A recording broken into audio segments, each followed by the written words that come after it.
দেখুন আপনাদের একটা জিনিস দেখাচ্ছি, কত সেই খালের মুখে গিয়ে, মানে সে কি ভয়ঙ্কর খাল, সেই খালের মুখে গিয়ে মাসিমা না দিদিভাই, হয়তো দিদিভাইটা জ্বালানি করেছে। দেখুন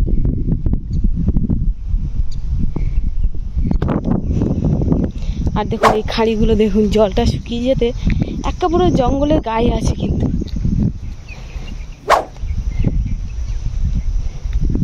এত কাছাকাছি গিয়ে পালা করাচ্ছে, ভয় করছে না জালের ধারে? কি কাঁকড়া কাঁকড়া ধরছ? কাঁকড়া কাঠ গুঁড়োচ্ছ? ভয় করছে না এত কাছাকাছি আছো?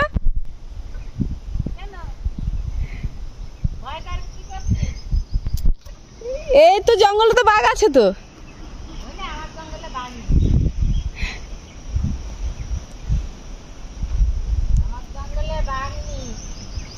এটাই নেই?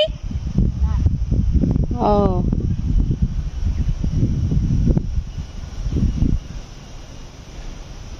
দেখুন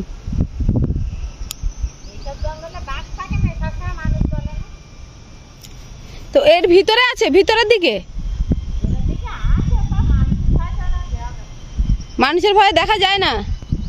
এমনি হরিণ বানরের দিকে আছে, ওগুলো দেখা যায়। কোন টাইমটা বেরোয় হরিণগুলো বানরগুলো?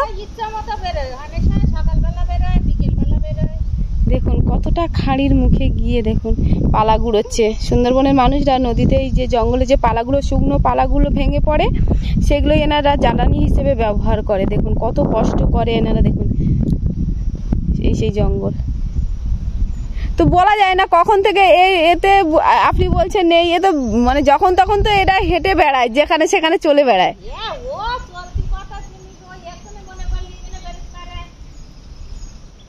এখন মানে মনে করলে এখানে আসতে পারে। হ্যাঁ, মানে ওর কোনো ঠিক ঠিকানা নেই।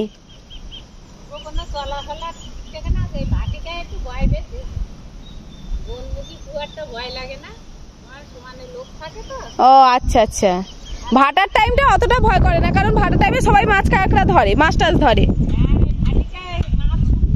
হ্যাঁ, ও আর মানে যখন গনমুগ আসে তখন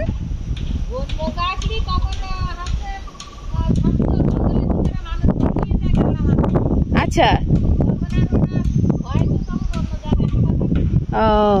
ও এনার মুখ থেকে শুনলাম যে ভাটার সময় তখন তো আর জল থাকে না, মানুষও কম থাকে, মাছ কাঁকড়া কম থাকে, কারণ ওরা এই পাশ থেকে চারপাশ থেকে বাঘ সুন্দরবনের যে রয়্যাল বেঙ্গল টাইগার ঘোরাঘুরি করে। বলতে চাইছে যে এখনো জল ওঠে না, তাই জন্য ওনারা আসে।